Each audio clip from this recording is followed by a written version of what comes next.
Hello, fellow Port Macquarieians. That didn't quite come out right.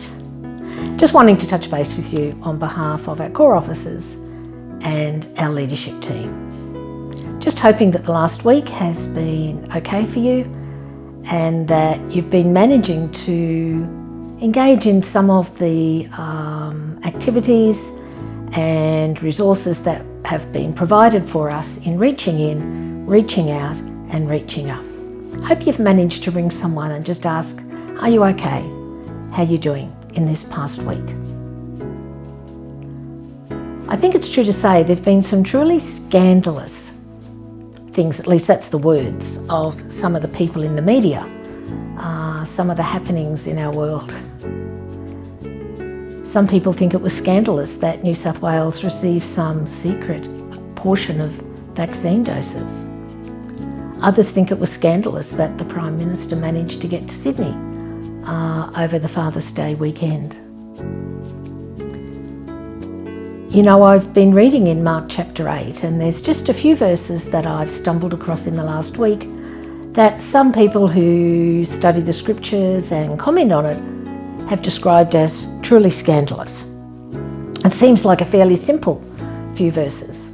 Jesus, at this point, has been with his disciples for quite a while, and they've journeyed with him, they've watched him, they've heard him, they've got to know him quite well.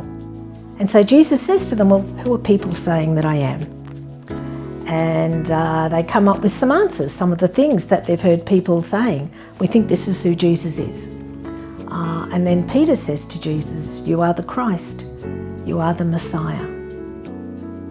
Seems like a fairly simple response, but actually it's quite scandalous, because the concept of Messiah is turned on its head. The Messiah was not going to be someone who was going to set up a big kingly rule and be the great earthly victor. Jesus says he was going to suffer and die. He wasn't going to be the kind of Messiah who would put all his friends and his disciples and his followers in positions in his cabinet, make them part of his ruling party. His followers were going to suffer and die, some of us just like he did. So what does this mean for us today? This scandal, this turning things on their head, not being what they seem. As I read and the more I get to know about our early days of the Salvation Army, the more I realise how scandalous it was. Our early Salvation Army truly turned a lot of things upside down. I wonder what that means for us today. Perhaps COVID is going to have that kind of effect. It's going to turn things upside down. I wonder, as I experience Jesus as the Messiah, what's that going to do in my life? How's that going to be for me as I reach in, as I reach out, as I reach up? As we reach in this week, let's continue to make contact with each other, to get to know each other better. Past the hello, what is your name, where do you live?